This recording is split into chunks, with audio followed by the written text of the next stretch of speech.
Good morning students, कैसे हैं आप सब। उम्मीद करता हूं कि आप सब अच्छे होंगे। तो बच्चों, पिछली क्लासेज जो हमारी थी लगभग 8-10 क्लासेज हो चुकी है। तो उसमें हमने कक्षा 8 के विषय गणित की प्रश्नावली 1 के बारे में संपूर्ण अध्ययन कर लिया है। और आज जो हमारा प्रकरण है वो प्रश्नावली 2.1 के गुणधर्म है और उसके आधारभूत तथ्य हैं, उसके बेसिक्स है।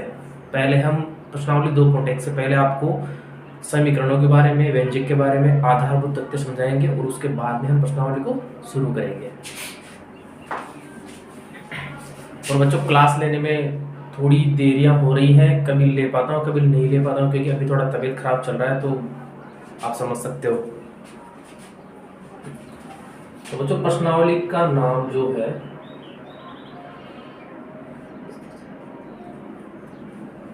प्रश्नावली 2 का जो नाम है वो है एक चर वाले रैखिक समीकरण।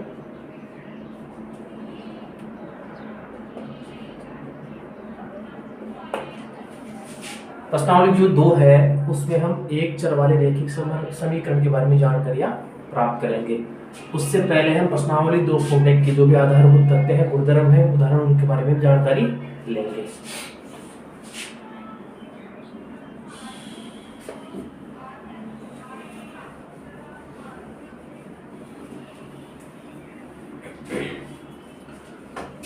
तो बच्चों, बीजीय व्यंजक क्या होता है? किसी बच्चे को पता है बीजीय व्यंजक क्या है, समीकरण क्या है, इन दोनों में अंतर क्या है? अगर कोई बच्चा हो तो बता सकता है, किसी बच्चे को आता हो तो बच्चों, बीजीय व्यंजक और समीकरण आज हम इन्हीं 2 चीजों के बारे में ज्यादा बात करेंगे, क्योंकि पहले आपको ये आधार समझना जरूरी है, उसके बाद में हम आपको सवाल और उदाहरण समझाएंगे। सबसे पहला जो हमारा प्रकरण रहेगा वो है चर और अचर।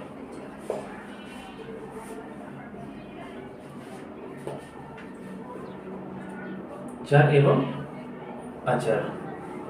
जब तक बच्चों आप चर, अचर, पद, बीजीय व्यंजक इनके बारे में जानकारी प्राप्त नहीं करेंगे ना, तब तक आप प्रश्नावली 2 हल नहीं कर पाएंगे। 8 क्लास की पढ़ा तो आपने 7th क्लास में भी होगा, क्योंकि उसी में भी हमें चर, अचर, बीजीय व्यंजक इनके बारे में बता दिया गया था। लेकिन फिर भी अगर किसी बच्चे की कमजोरी रह गई हो, उसे नहीं पता हो या उसे समझ में नहीं आया, तो वो इस क्लास से जानकारी ले सकता है और आराम से चर, अचर, पद, बीजीय व्यंजक, समीकरण के बारे में समझ सकता है। तो बच्चों, चर एवं अचर में क्या अंतर है?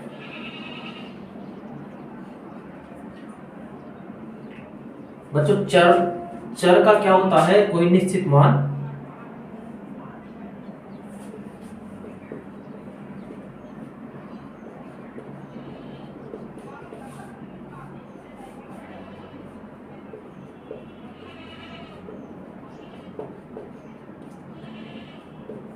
जो भी चर पद हैं उनका कोई भी निश्चित मान नहीं होता है।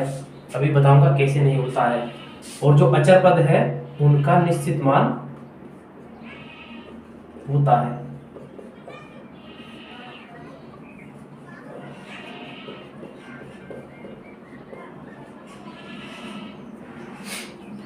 तो चर पद का कोई निश्चित मान नहीं होता है और अचर पद का कोई निश्चित मान होता है। कैसे? शब्दों पे गौर करते हैं, शब्दों पे चलते हैं। चर एवं अचर। चर बच्चों, आपने वो पर्यायवाची शब्द पढ़े होंगे, निशाचर, रात्रिचर, उभयचर। तो चर का बच्चों अर्थ होता है विचरण करने वाला। क्या होता है? विचरण करने वाला। मतलब वो एक जगह से दूसरी जगह चलेगा। कहने का मतलब उसका मान चेंज या उसका मान परिवर्तित होता रहेगा। कहीं जगह तो कुछ और मान होगा, किसी जगह कुछ और मान होगा। कैसे? मतलब चर का अंग्रेजी रूपांतरण है वेरिएबल। क्या है? वेरिएबल। VARIABLE।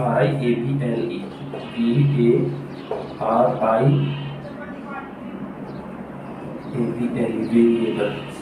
और अचर को बोलते हैं बच्चों कांस्टेंट। क्या बोलते हैं? कांस्टेंट। और चर क्या होता है? वेरिएबल। तो शब्दों में अगर हम जाए तो चर का अर्थ क्या होता है? वह जो विचरण करता रहेगा, चलता रहेगा, उसका मान बार बार परिवर्तित हो सकता है। और अचर का क्या मतलब होता है? वह जिसका मान परिवर्तित नहीं होगा। अगर उसका मान दे दिया ना तो वो एज इट इज, आप यहां रखो वहां रखो कहीं भी रखो, उसका मान वैसा का वैसा ही जाएगा। बच्चों हमारे पास एक उदाहरण है 3x = y। बच्चों इसको समता का चिन्ह भी कह सकते हैं, इसको बराबर का चिन्ह भी कह सकते हैं, और अंग्रेजी में से इज इक्वल्स टू भी बोल सकते हैं। बच्चों यहाँ 3 और गुणा में क्या दे रखा है x। x का मान चलो कुछ भी मान लो, बताओ क्या मान है x का मान, कुछ भी बोल दो, 1 2 3 4 5 6 7 जो भी आपको अच्छा लगे। 20 मान है x का मान। बच्चों एक बच्चे ने बताया कि x का मान हमें 20 मानना है। कितना रखा हमने x का मान 20 रख लिया, इधर y एज इट इज। 20 को 3 से गुणा किया कितने आए 60 बराबर y। तो हम ये कह सकते हैं कि y का मान कितना आया, लेकिन कब आया जब हमने f का मान कितना रखा 20। अब अगर मैं x का मान कुछ और लेना चाहूं तो, और कुछ बताओ x का मान 8। अगर बच्चों किसी समीकरण में मैं x का मान कितना रखूं 8 रखते हैं, कितना था 3 गुणा बराबर y, 8 दिया 24, y का मान कितना आया 24 बराबर y या y बराबर 24। इसको हम 180 डिग्री पे वैसे कैसे घुमा सकते हैं, कोई फर्क नहीं पड़ेगा, जो चिन्ह जैसे कि जैसे हैं वैसे के वैसे रह जाएंगे। तो बच्चों हमें पता लगा कि जो चर पद है, चर पद का मान अगर हम चेंज करते हैं तो मान चेंज होता रहता है। हमने यहाँ x का मान क्या लिया था 20, यहाँ पे x का मान क्या लिया 8, इधर तो कितना है y का मान 60, इधर y का मान कितना आया 24। तो जितने भी अल्फाबेटिकल ऑर्डर के अक्षर हैं, जितने भी अल्फाबेटिकल अक्षर हैं,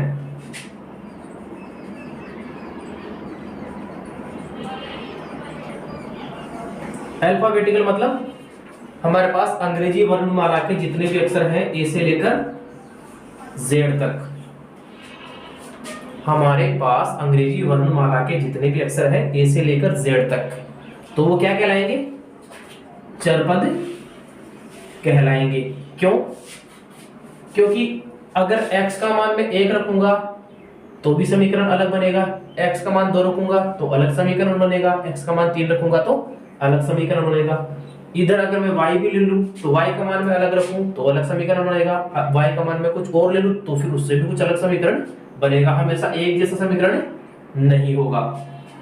तो बच्चों हमारे लिए मुख्य बात क्या है, हमारे लिए मुख्य बात है चर पद वो पद है जिसमें अल्फाबेटिकल ऑर्डर होता है। अल्फाबेटिकल ऑर्डर जैसे ए से लेकर जेड तक। अगर हमें दे रखा हो ए बी सी और एक्स वाई जेड तक, अगर इनमें से कोई सा भी वर्ण अंग्रेजी वर्णमाला का आपके पास में है किसी भी पद में किसी भी समीकरण में, तो ये क्या कैसा मान हो जाएगा चर मान। समझ में आ रहा है? चर अचर क्या है, कांस्टेंट, वेरिएबल। वेरिएबल समझ में आता है, वेरिएबल मतलब चर पद। और चर पद कौन से होंगे, जो एबीसीडी वाले अक्षर होंगे ना वो सारे कैसे पद होंगे चर पद। क्यों? क्योंकि उनका मान चेंज होता रहेगा, हम जितना लेंगे ना उतना मान लेगा खुद ब खुद। जैसे हमने एक को कितना मान दिया, जैसे 2 दे दिया तो 2 मान लेगा कि ठीक है मेरा मान 2 हो गया। इसको 3 भी दे सकते हो, 20 दे दो, 100 दे दो, कितना ही दे दो, ये मान लेगा कि हाँ भैया मेरा मान कितना रख लूंगा मैं, आपको बता दूं। अब बात करते हैं बच्चों अचर पद पे।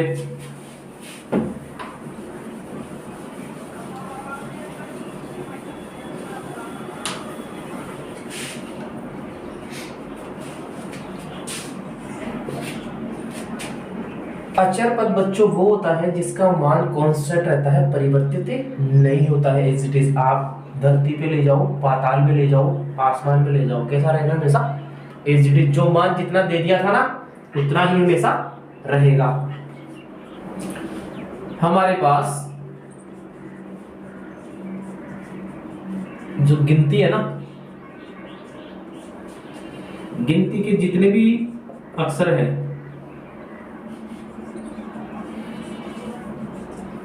जितने भी अक्षर जैसे 1 2 3 4 और कहाँ तक, अनंत तक, वो सब क्या कहलाते हैं, अचर पद कहलाते हैं। अचर मतलब अगर एक दे दिया तो एक का मान हमेशा एक ही रहेगा, अगर 2 दे दिया तो 2 का मान क्या रहेगा, हमेशा 2 ही रहेगा, अगर 3 का मान दे दिया तो 3 ही रहेगा। क्या आप 3 के मान को किसी चीज में परिवर्तित कर सकते हो? नहीं कर सकते, नहीं कर सकते, क्योंकि इसने तो खुद ने कह रखा है कि मेरा मान 3 है।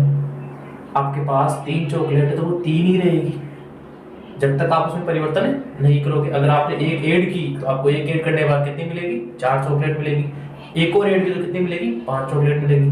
लेकिन ऐसा थोड़ी ना है कि वो 3 थी तो 3, वो 3 थी तो बिना ऐड करे उसमें 4 हो गया, उसमें तो हमने ऐड कर दिया, इस वजह से वो 4 होगी। तो चर पद तो वो होंगे जिनमें अंग्रेजी वर्णमाला के अक्षर प्रदर्शित होंगे, जैसे ए बी सी डी से लेकर एक्स वाई जेड तक। और अचर पद कौन से होंगे? अचर पद वो होंगे जिनमें गणितीय मान हमें दे रखा होता है, जैसे 1 2 3 4 और कहां तक, अनंत तक। हमने चर और अचर पद के बारे में बात कर ली है। उम्मीद करता हूं कि आप लोगों को चर और अचर पद के बारे में समझ में आया होगा। अब हम आगे बात करेंगे पद पे, पद क्या होते हैं बच्चों। अब हम बात करेंगे पद पे कि पद क्या होते हैं। पद का अंग्रेजी रूपांतरण है टर्म्स। क्या है? Terms, TERMS, terms. अगर हमें चर और अचर गुणांक में दे रखा हो एक चीज, तो ये अगर हमें अचर एवं चर गुणा में दे रखा हो, तीसरी चीज अगर हमें अचर और चर किस में दे रखा हो, भाग में, चौथी चीज हमें चर और अचर किस में दे रखा हो, भाग में। चारों अलग अलग है ना, पहले चर है फिर गुणांक में अचर है, इधर पहले चर है फिर बाद में गुणांक में चर है, इधर अचर है और अचर में भाग लगा रहे हैं चर का, और इधर चर पद है और चर पद में भाग लगा रहे हैं अचर पद का।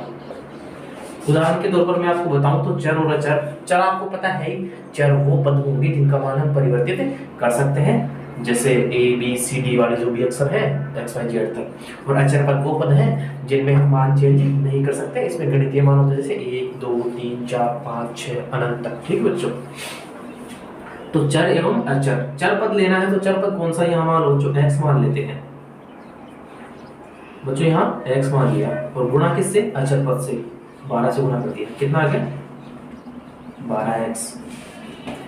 इधर अगर मैं बात करूं अचर गुणा चर, इधर मैंने लिया 8, गुणा में कितना लिखा, नहीं बच्चों अचर चर पद आएगा ना, चर पद कौन सा होगा, कौन सा होगा, ABCD वाले, कोई सा भी एक अक्षर बता दो, B। इधर 8 गुणा में कितना हो गया 8B। अब अगर बात करें अचर भाग चर की, अगर अचर पद लेना हो, अचर पद कौन सा है, जैसे हमने ले लिया 15 भाग का चिन्ह और फिर क्या लगाया चर पद, चर पद जैसे x, 15 भाग x, इधर चर और अचर, चर पद कौन सा है ABCD वाले, कौन सा लेंगे, कोई सा ले लो, जेड ले लिया, जेड, इधर भाग का चिन्ह, अचर पद यहाँ कितना लगा दिया 2, जेड भाग 2। तो ये हमें पद के बारे में जानकारी प्राप्त हो गई, चर गुणा अचर, अचर गुणा चर, अचर भाग चर और चर भाग अचर, ये हो गए टर्म्स। ये चीजें भी समीकरण में काम में आएंगी।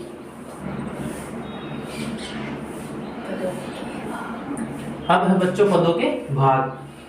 हमें एक पद दिया है जैसे 16y, तो इस पद में कौन कौन से भाग है, इस पद में 2 भाग है, 16 तो क्या है अचर पद है और y क्या है, बस यही तो बात है। पदों के भाग क्या है, जो भी पद हमें दे रखा होगा उसमें एक तो चर पद होगा और एक अचर पद होगा, तो उनको अलग अलग करके बता देंगे या लिख देंगे। ठीक है, ये पदों के भाग है।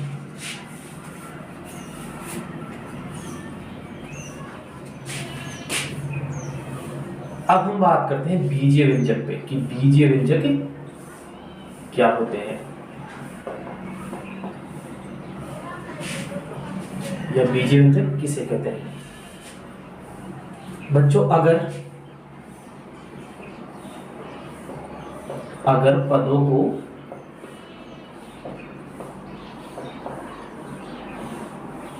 जोड़कर या घटाकर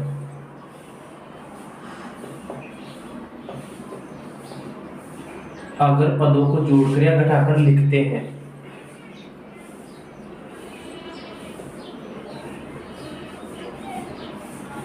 अगर पदों को जोड़कर या घटाकर लिखते हैं तो वह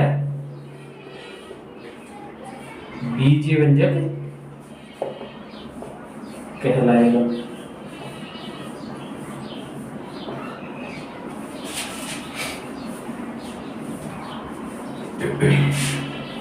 अगर पदों को जोड़कर या घटाकर लिखते हैं तो वह बीजीय व्यंजक कहलाएगा। जैसे 3a प्लस 2, जैसे 3a माइनस 2, इधर तो जोड़ के रूप में था, उधर इधर माइनस के रूप में था। पहला पद क्या था 3a, दूसरा पद क्या है 2।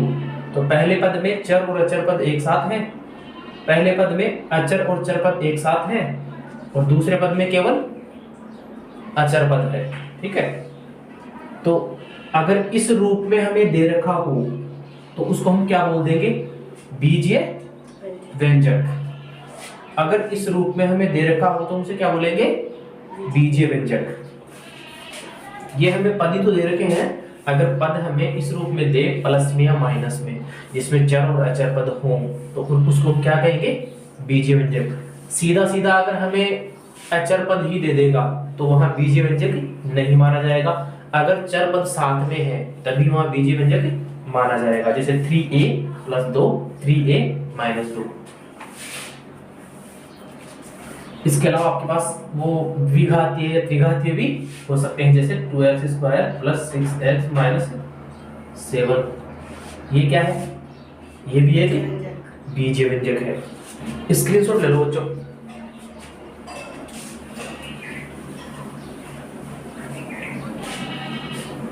ये तो बच्चों चर और अचर पद के बारे में बात हो गई, पदों के भाग हो गए, और उसके बाद में बीजीय व्यंजक के बारे में बात हो गई।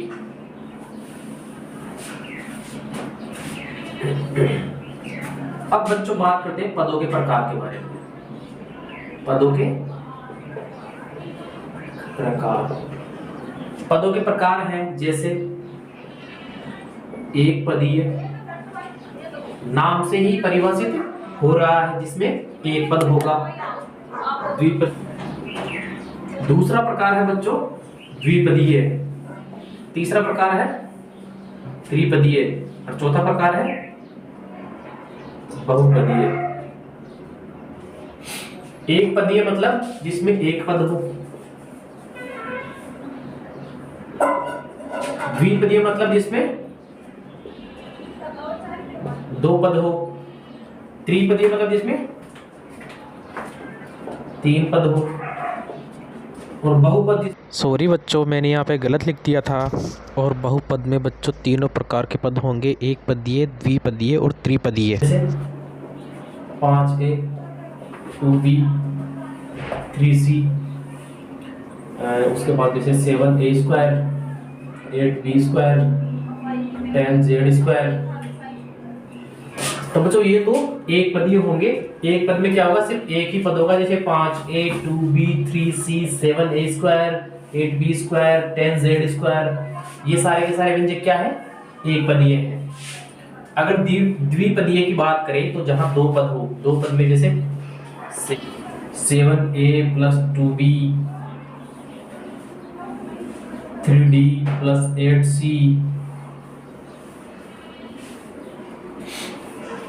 जैसे 3a square plus b square, 8x square plus से 9y स्क्वायर। तो बच्चों इसमें क्या होगा, इसमें दो पद होंगे, समझ रहे हो। एक पदीय में तो सिर्फ एक पद होगा, द्विपदीय में दो पद होंगे, पहला पद दूसरा पद, पहला पद दूसरा पद। त्रिपदीय की बच्चों अगर हम बात करें तो जिसमें तीन पद हो। तीन पद मतलब जैसे कि कोई एग्जांपल आप बताइए। जैसे बच्चों हम एक उदाहरण लेते हैं, 3x minus 8y minus 2z हो गया तीन पद वाला। 1 2 और 3।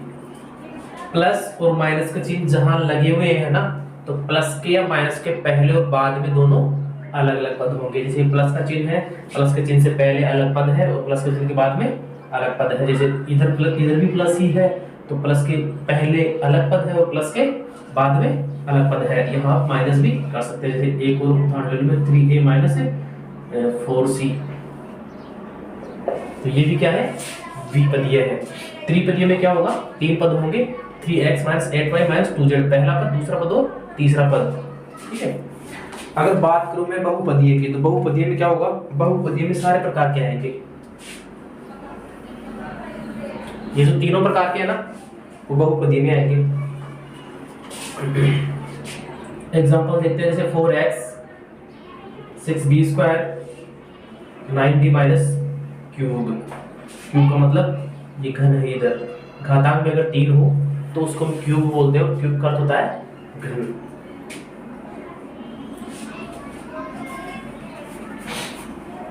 अगर हमें इसमें पूछे कि इसमें चर और अचर पद कौन सा है, तो चर पद कौन सा है, इसमें चर पद है x, और y कौन सा पद है, अचर पद। अगर 6b स्क्वायर में हमें चर और अचर पद पूछे, तो चर पद कौन सा है, b, और अचर कौन सा है, 6।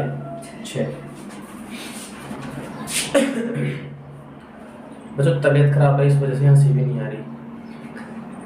तो आप एक चीज का ध्यान रखा करो, अगर देखो मैं नहीं हंसाऊंगा तो आप खुद हंसा करो, हंसना बहुत जरूरी है जीवन में। विकट परिस्थिति में अगर आप हंसोगे ना, तो सामने वाले की सिट्टी पिट्टी हो जाती है देख के। अगर आप हार रहे हो और हारते वक्त भी आपने एक छोटी सी स्माइल कर दी, तो जीतने वाला अपनी जीत की खुशी खो बैठता है। याद रखना बच्चों, ये है स्माइल की ताकत। तो हंसते रहा करो बच्चों। अब हम बात करें बहुपद पर कि बहुपद क्या है। यदि किसी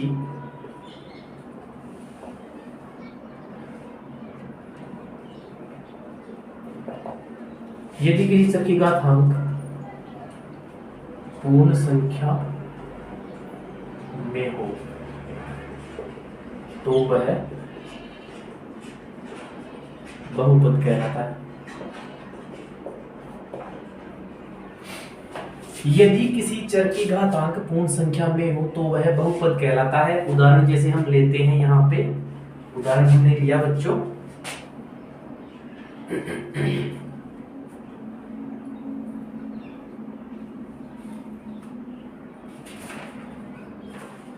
हमने एग्जाम्पल लिया है 4x 6b स्क्वायर और 9x माइनस क्यूब। बच्चों यहाँ हमने एग्जाम्पल लिए हैं 3, 4x 6b स्क्वायर और 9x माइनस क्यूब। बहुपद की परिभाषा हमने देखी है कि यदि किसी चर की घातांक पूर्ण संख्या में हो तो वह बहुपद कहलाएगा। चर पद बच्चों कौन सा है, यहाँ पे पहले एग्जांपल में चर पद कौन सा है, x है। तो x की घात कितनी है, अगर किसी पे घात नहीं लगी हुई हो, जहां प्रदर्शित नहीं हो रहा हो, तो वहां क्या मान लेते हैं, एक घात मान लेते हैं। तो यहाँ x की घात कितनी है, x की घात 1 है। इधर अगर बच्चों बात करें, b यहाँ पे क्या है, b यहाँ पे चर पद है। अगर b चर पद है तो b की घात कितनी है, 2।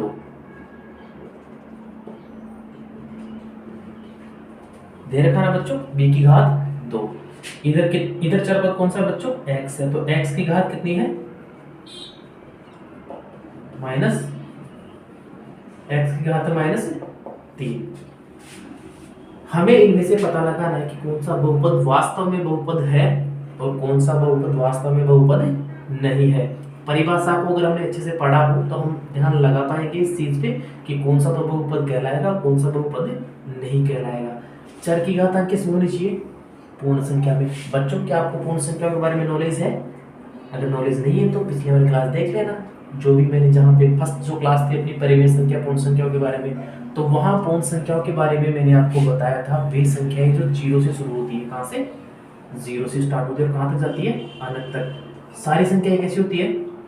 धनात्मक। संख्या रेखा से दाईं तरफ चलेगी। पूर्ण संख्याएं वे संख्याएं हैं जो 0 से शुरू होकर कहां तक जाती है? अनंत तक। और सारी संख्याएं कैसी होंगी? धनात्मक। पहले वाले उदाहरण में देखिए x की बात कैसी है? धनात्मक है। ठीक है। पूर्ण संख्या है? बिल्कुल है। तो क्या हम कह सकते हैं कि 4x एक बहुपद है? बिल्कुल है बच्चों। कैसे पता लगाया?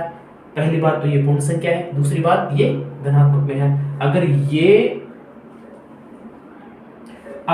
ये शर्त हमारी पूर्ण कर रहा है, ये शर्त हमारी पूरी कर रहा है, ये जो शर्त है ना पूर्ण संख्या हो, अगर ये शर्त यहाँ बहुपद में पूरी हो रही है तो वह बहुपद मान्य होगा अथवा मान्य नहीं होगा। 6b² में हम देखते हैं b की घात कितनी है? 2 है। क्या धनात्मक में है? बिल्कुल धनात्मक में है। क्या 0 से लेकर अनंत के बीच में आ रही है? पूर्ण संख्या है? बिल्कुल है। तो हम कह देंगे कि 6b² भी क्या है? एक बहुपद है। तीसरा पद जो बच्चों है वो है x की घात -3 वाला। तो इसमें बच्चों x की घात कितनी दे रखी है? -3। तो -3 क्या पूर्ण संख्या में सम्मिलित होंगी? नहीं बच्चों, -3 ऋणात्मक संख्याएं कभी भी पूर्ण संख्या में सम्मिलित नहीं होती है। अतः हम कह देंगे कि -3 वाला यानी 9x की पावर -3 एक बहुपद नहीं होगा।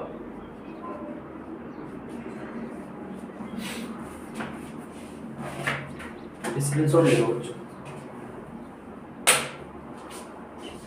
तो बच्चों बीजीय व्यंजक और समीकरण ये चीजें देखने से पहले हमने इनके बेसिक्स जान लिए हैं कि चर क्या होते हैं, अचर क्या होते हैं, पद क्या होते हैं, पद के भाग कितने होते हैं, पद के प्रकार कितने होते हैं, बहुपद क्या है और बहुपद कैसे ज्ञात करते हैं और घात क्या है। अब बच्चों बढ़ते हैं प्रश्नावली के गुणधर्म की तरफ। ये तो हमारे लिए बेसिक्स था। अगर हमें बहुपद इस रूप में दे रखा हो जैसे 5x 2x + 3 3y - 2, अगर हमें बहुपद इस रूप में दे रखा हो तब तो उसको क्या बोलेंगे? बीजीय व्यंजक। क्या बोलेंगे? बीजीय व्यंजक। लेकिन हमें ऐसे दे रखा हो जैसे 5x और इसके बाद में बराबर का चिन्ह और यहां दे रखा हो 2। इस बराबर के चिन्ह को क्या बोलते हैं? समता का चिन्ह।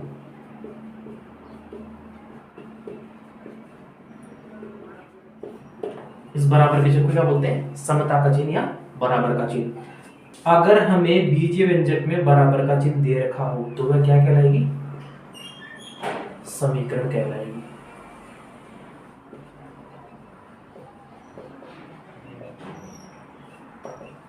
अगर हमें किसी बहुपद में या बीजीय व्यंजक में बराबर का चिन्ह बीच में दे रखा हो तो वह बहुपद वह बीजीय व्यंजक क्या कहलाएगी?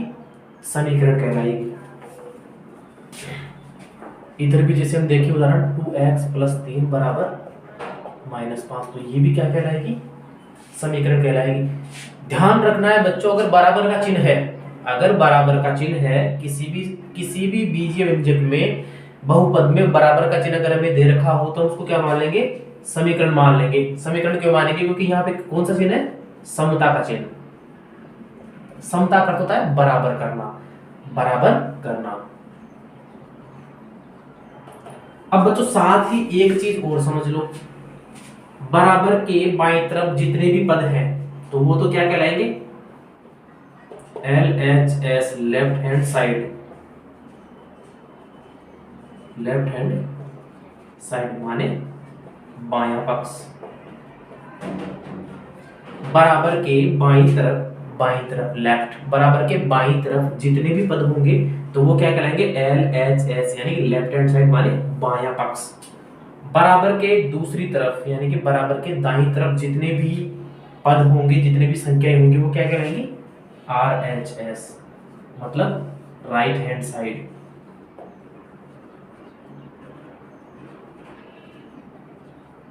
क्या कहलाएगी? राइट हैंड साइड मतलब दायां पक्ष। बच्चों बायां पक्ष को हम वाम पक्ष भी बोलते हैं। क्या बोलते हैं? वाम पक्ष। ध्यान रखना, तो अगर हमें कोई समीकरण दे रखी हो और हमें समीकरण में पूछे कि इसमें बायां पक्ष कौन सा है और दायां पक्ष कौन सा है, तो हम कैसे बताएंगे?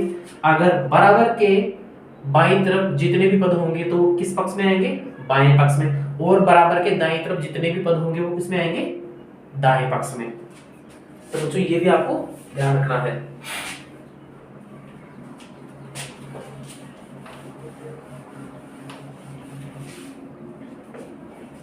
बच्चों अब हम बात करते हैं रैखिक समीकरण पे। रैखिक समीकरण क्या है? यदि व्यंजकों में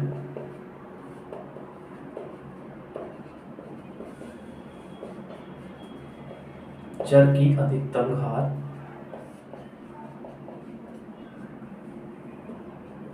एक हो तो वह रैखिक समीकरण होगा।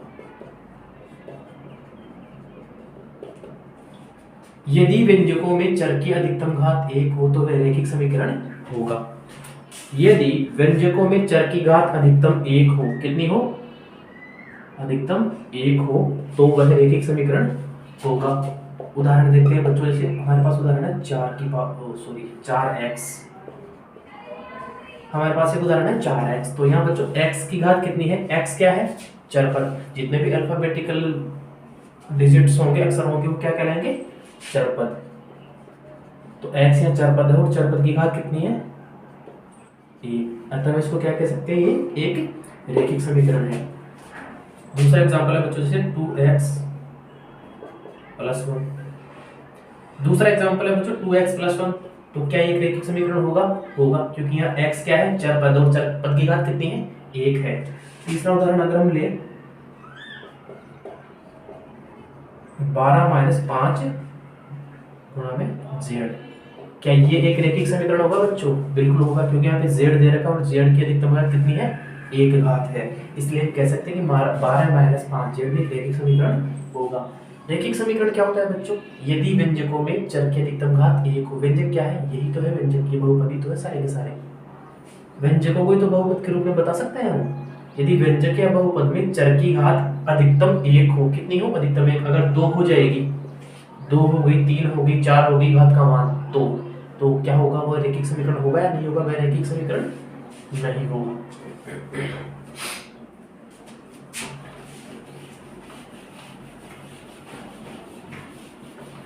अब बच्चों हम देखेंगे कि समीकरणों के हल कैसे ज्ञात करें।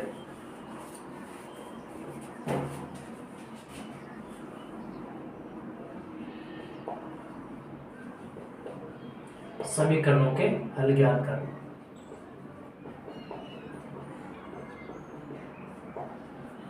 तीन तरीके हैं बच्चों समीकरणों के हल ज्ञात करने के। एक तो पहला तरीका है संतुलन करके। क्या करके? संतुलन करके।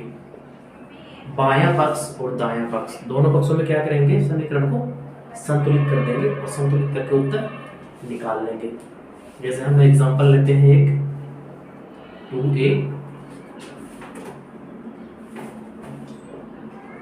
7 = 2a - 7 = 8। 2a - 7 = 8। तो बच्चों इस समीकरण को अगर हमें कहे कि संतुलित करके इस समीकरण का हल ज्ञात कीजिए, तो आप कैसे ज्ञात करोगे? संतुलित कैसे करना रहता है? 2a - 4 = 8। बच्चों इस समीकरण को हल करने के लिए हम सबसे पहले क्या करेंगे कि जो 2a वाला पद है ना, ये जो चर पद है, घुमा फिरा के हमें इसी का मान ज्ञात करना रहेगा कि इसका ऐसा क्या मान लें कि दोनों तरफ मान बराबर हो जाए। यहाँ पे कौन सा चिन्ह है? समता का चिन्ह, बराबर का चिन्ह। मतलब ये कह रहा है कि लेफ्ट हैंड साइड और राइट हैंड साइड दोनों बराबर होनी चाहिए। ए का हम ऐसा मान लें कि बराबर के दोनों तरफ या समता के दोनों तरफ मान बराबर आ जाए। संतुलन करने के लिए, संतुलित करने के लिए बच्चों हम एक चीज करते हैं, इस -4 के पद को यहाँ से हटाते हैं। इसको हटाने के लिए क्या करना पड़ेगा? -4 के पद को हटाने के लिए मैं इसमें +4 कर दूं क्या? अगर -4 और +4 दोनों एक साथ आएंगे तो ये प्लस का 4 -4 कट जाएगा और कितना आ जाएगा? 0। लेकिन मैं एक ही पद में तो कर नहीं सकता। अगर मैं इधर +4 ऐड करता हूँ तो क्या मुझे उधर भी +4 ऐड करना होगा? तभी तो समीकरण संतुलित होगा। जी हाँ बच्चों, बिल्कुल करना पड़ेगा। तो 2a माइनस 4 प्लस का 4 बराबर 8 प्लस में 4। तो इधर बच्चों 2a माइनस कितना आ गया 0 बराबर 8 और 4 12 है। अब बच्चों हमारे पास ये समीकरण बन रहा है। अब बच्चों हमारे पास समीकरण बन रहा है 2a बराबर 12 है। अब बच्चों हमें यहाँ से 2 को भी खत्म करना रहेगा ना, तभी तो हम a का मान ज्ञात कर पाएंगे। हम कैसे ज्ञात कर सकते हैं, जैसे 2 गुणा a हमें दे रखा हो तो यहाँ 2 का भाग लगा दूं क्या, यहाँ 1 आ जाएगा और a अकेला रह जाएगा ना। तो इसमें मेरे से मान लो 2 का भाग लगाएंगे, तो अगर इसमें भाग लगा दूंगा तो समीकरण के बराबर के आगे भी, समीकरण में बराबर के आगे भी हमें 2 का भाग लगाना रहेगा। इधर भी मैंने 2 लगा दिया। यही तो है दरअसल संतुलन। और है क्या, लेफ्ट हैंड साइड और राइट हैंड साइड दोनों तरफ क्या कर रहे हैं, संतुलन कर रहे हैं सिर्फ और सिर्फ। अगर लेफ्ट हैंड साइड में कोई चीज ऐड करनी है या कोई चीज घटानी है तो वही प्रोसेस राइट हैंड साइड में भी होगा। अगर इधर आपने जोड़ा है तो उधर भी आपको जोड़ना पड़ेगा, उतनी ही चीज जोड़नी पड़ेगी जितनी इधर जोड़ी है। अगर इधर आपने कोई चीज घटाई है तो उधर भी उतनी चीज आपको घटानी पड़ेगी। तो 2a बटा 2 बराबर 12 बटे 2। इधर कितना आ गया, इधर कितना आ गया 6। तो a का मान क्या आ गया बच्चों 6। तो इस प्रकार से हमने समीकरण को संतुलित करके देख लिया और समीकरण को संतुलित करके हमने a का मान 6 निकाल लिया है। तो समीकरणों के हल ज्ञात करने का संतुलन का एक बेहतर तरीका है फर्स्ट वाला। तो बच्चों आप स्क्रीनशॉट ले लो इसका।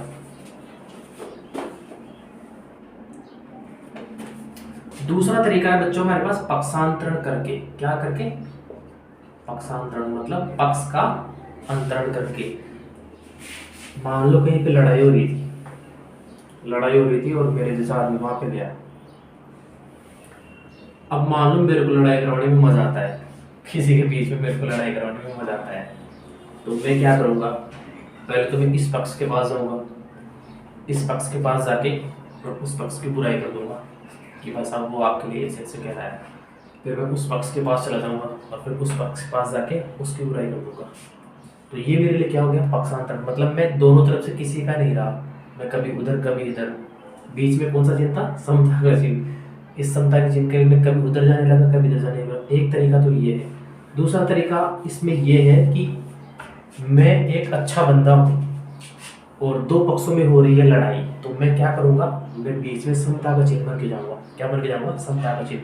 मैं गया, इनके बीच में लगा समता का चिन्ह और मैंने दोनों पक्षों को समझाया कि आपको लड़ने में कोई फायदा नहीं है, आप शांति से बैठ जाइए, आपका जो भी कोई प्रॉब्लम है वो हम मिल बैठ के समझाइश करके इसका सॉल्यूशन ढूंढ लेंगे।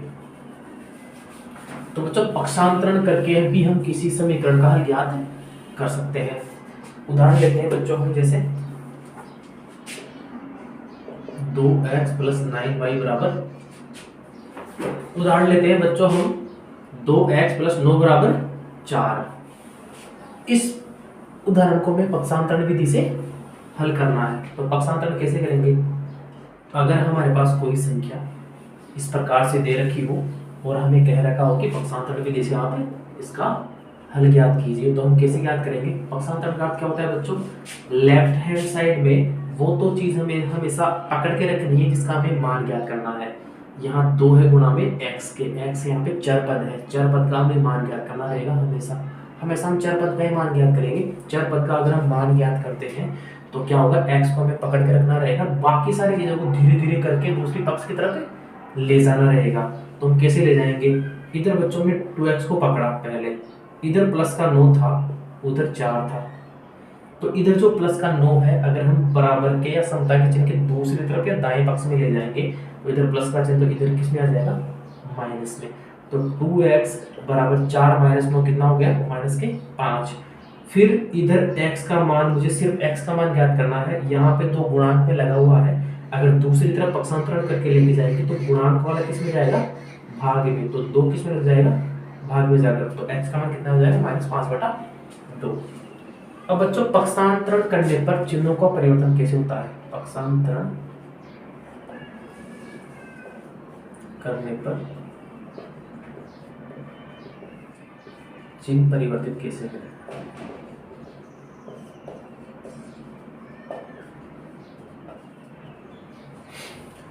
अगर हमें पक्षांतर, अभी आपको यहाँ पे समझ में नहीं आएगा कि इधर तो ये प्लस का 9 था, उधर गया तो माइनस का क्यों हो गया, इधर x के गुणांक में 2 लगा हुआ था, इधर गुणा में था तो भाग में कैसे हो गया। तो पक्षांतरण करने पर चिन्ह परिवर्तित कैसे करें, आज हम ये भी समझ लेते हैं। पक्षांतरण करने पर चिन्ह परिवर्तित कैसे करें। तो यहाँ पे जैसे प्लस का चिन्ह है, प्लस का चिन्ह है और यहाँ समता का चिन्ह है आगे। अगर प्लस को पक्षांतरण करके लेफ्ट हैंड साइड से राइट हैंड साइड में ले जाएंगे, लेफ्ट हैंड साइड से राइट हैंड साइड में ले जाएंगे, तो इधर प्लस का चिन्ह है, बराबर को उधर ले जाएंगे तो किसमें हो जाएगा, माइनस में।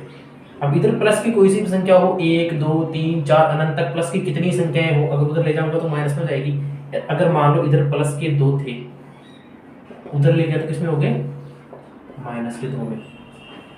दूसरा है माइनस का अगर मैं पक्षांतरण करता हूं तो समता के दूसरी तरफ, समता के चिन्ह के दूसरी तरफ जाने के बाद कौन सा चिन्ह परिवर्तित हो जाएगा, प्लस में।